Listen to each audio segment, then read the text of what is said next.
Shalom et bonjour, que l'Éternel vous bénisse très très richement au nom suprême de notre Seigneur Jésus-Christ de Nazareth. Bien. Aujourd'hui, je voulais partager avec vous un thème que Dieu m'avait mis à cœur. Vous savez, moi je parle plus d'enlèvement de l'Église, je parle plus de la repentance, je balance la vérité sur les réseaux sociaux. Le but de tout cela, c'est pour dépeupler le monde du diable, ok? Et peupler le monde de Dieu. Et deuxième but, c'est pour que nous allions tous au ciel, ok? Bien, que le Seigneur vous bénisse. Mon petit thème de cet après-midi, c'est contre ceux qui s'attachent aux idoles et qui consultent l'Éternel. Contre ceux qui s'attachent aux idoles et qui consultent l'Éternel. Je ne vais pas faire beaucoup de commentaires, mais je lirai seulement. Ok? Je vais lire ça avec une voix charismatique pour que vous compreniez. Ok? Avant de lire, je voulais dire ceci à quelqu'un. Toi qui écoutes la musique profane, la musique mondaine, et de l'autre côté, tu adores Dieu. Toi qui es dans l'alcool, et de l'autre côté, tu pries Dieu.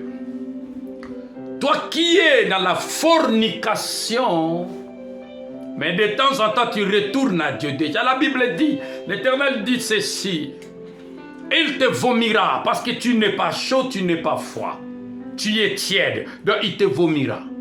Mieux vaut que tu montres ta position et Dieu va te laisser tranquille. C'est-à-dire, si tu es mondain, bravo. Si tu es de Dieu, bravo. Ok? Tu es dans la sorcellerie, mais les dimanches, tu es à l'église. Tu es dans le vol. Dimanche, tu es à l'église. Tu es dans l'avortement. Dimanche, dans l'église. Tu es dans la calomnie. Dimanche, à l'église. Tu es dans le mensonge. Dimanche, à l'église. Tu es colérique. Dimanche, à l'église. Tu es jaloux. Dimanche, à l'église. Mon frère, c'est très dangereux. C'est très dangereux. Je vous ai dit une fois que Dieu exauce même des démons. Je vous avais dit ça. Dans le livre de Job, Satan voulait que Dieu enlève sa main sur Job. C'est ce que Dieu a fait. Il a exaucé sa prière. Pourquoi? Parce qu'il connaît la position de Satan. Mais toi, quelle est ta position? Tu es dans l'église le samedi dans des boîtes de nuit. Tu es soi-disant pasteur, tu prêches le brebis de l'Éternel, mais tu es dans l'adultère. C'est très dangereux. C'est très, très, très dangereux. Et c'est l'abomination devant Dieu. Voilà. Tout ce que je voulais vous dire cet après-midi, c'est ça. Contre ceux qui s'attachent aux idoles et qui consultent l'Éternel. Alors là, maintenant, je vais lire. Je vais lire dans le livre d'Ézéchiel, chapitre 14, à partir du premier verset. Quelques-uns des anciens d'Israël vinrent auprès de moi et s'assirent devant moi. Et la parole de l'Éternel me fut adressée en ce mot. Fils de l'homme, ces gens-là portent leurs idoles dans leur cœur. Et ils attachent le regard sur ce qui les a fait tomber dans l'iniquité Mais laisserai-je consulter par eux? C'est ça la question que l'Éternel pose. On continue. C'est pourquoi parle-leur et dis-leur. Ainsi parle le Seigneur l'Éternel. Tout homme de la maison d'Israël qui porte ses idoles dans son cœur et qui attache les regards sur ce qu'il a fait tomber dans son iniquité, s'il vient s'adresser au prophète, moi l'Éternel, je lui répondrai, malgré la multitude de ses idoles. Ok, on continue. Afin de saisir dans leur propre cœur ceux de la maison d'Israël qui se sont éloignés de moi avec toutes leurs idoles. C'est pourquoi dis à la maison d'Israël, ainsi parle le Seigneur l'Éternel, revenez. Écoutez ici, revenez et détournez-vous de vos idoles, détournez les regards de toutes vos abominations. Il est encore temps, mon frère, ma soeur, d'y retourner. Il est encore temps que tu abandonnes tes idoles. C'est ce que l'Éternel te dit. Tout ce que je viens de citer là sont comme idoles pour toi, pour vous. Alors l'Éternel dit, c'est pourquoi dis à la maison d'Israël, ainsi parle le Seigneur l'Éternel, revenez et détournez-vous de vos idoles, détournez les regards de toutes vos abominations. Voilà la grâce. La grâce que Dieu nous a faite encore cet après-midi. On continue.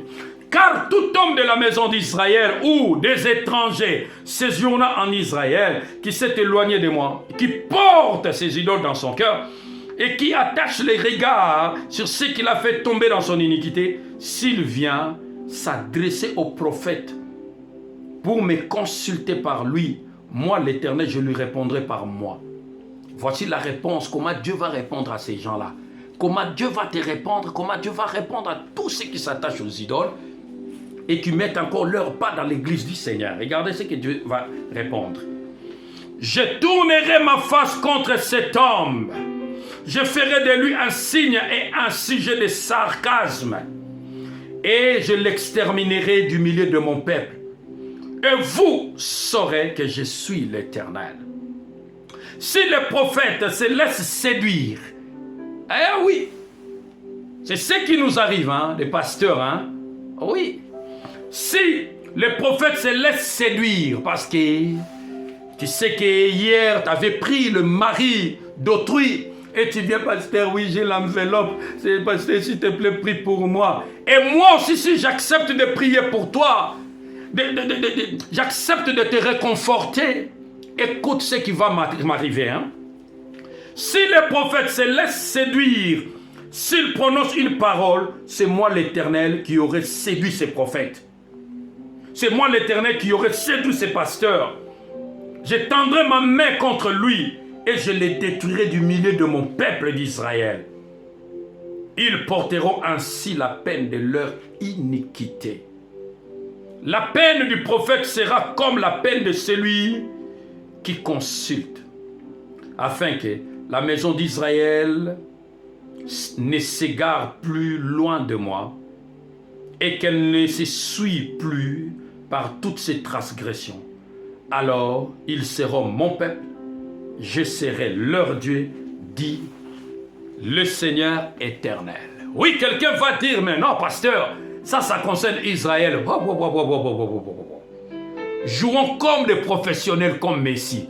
Pas le ballon ici, mettons ça par terre. Ok. Vous savez, dans la Bible, depuis que le Seigneur Jésus-Christ est venu, Israël ne mérite plus l'héritage à 100% comme c'était avant, dans les temps d'Abraham. Pourquoi? Parce que Jésus est venu vers eux, mais ne l'ont point reçu. La Bible, qu'est-ce que la Bible dit dans 1 Jean? À tous ceux qui l'ont reçu et qui croient en son nom, il leur a donné le pouvoir de devenir enfants de Dieu. Depuis ce jour-là, Dieu nous a introduits légalement. Et là, nous partageons équitablement la bénédiction qui était pour Israël, mais aujourd'hui nous partageons ça nous tous. C'est-à-dire quand la Bible parle d'Israël ici, ça concerne nous tous qui croyons en Dieu. Nous tous qui sommes enfants d'Abraham par la foi. Et pour cela, vous verrez, il y a plusieurs paraboles. Il y a plusieurs paraboles. Le maître de la maison a organisé une fête. Et il a appelé ses convives, ils ne voulaient pas venir. Et qu'est-ce qu'il va faire? Il va envoyer ses serviteurs, il dit, ok, allez dans les rues. Vous prenez tout celui que vous allez rencontrer. Vous les ramenez ici. Voilà. Donc c'est pour dire, depuis le jour que le Seigneur Jésus-Christ est venu sur terre, nous qui croyons en lui, nous sommes greffés d'Israël. Donc quand on parle d'Israël, on parle aussi de nous. C'est pour cela que je vais dire à quelqu'un qu'il arrête de dire Jésus est le Dieu des Juifs. Non, c'est faux. Non, il est le Seigneur de l'univers. C'est lui le véritable Dieu, Jésus. Aujourd'hui, mon frère, si tu entends ma voix, écoute, la Bible dit ceci. Détourne-toi, reviens au Seigneur, détourne-toi de tes idoles. Détourne les regards de toutes tes abominations. Tu as encore la grâce aujourd'hui, rachète le temps. Car les jours sont mauvais. Je t'aime, je vous aime, c'est pour cela que je vous ai dit ça. Nous sommes dans les livres prophétiques, peut-être ça va barder demain. Peut-être demain, tu n'auras plus le souffle que Dieu nous donne gratuitement. Aujourd'hui, si tu entends ma voix, répands-toi. Personne ne te condamne, mais répands-toi. Je t'aime, je vous aime. Passez un bel après-midi. Au nom de Jésus-Christ de Nazareth. À la prochaine.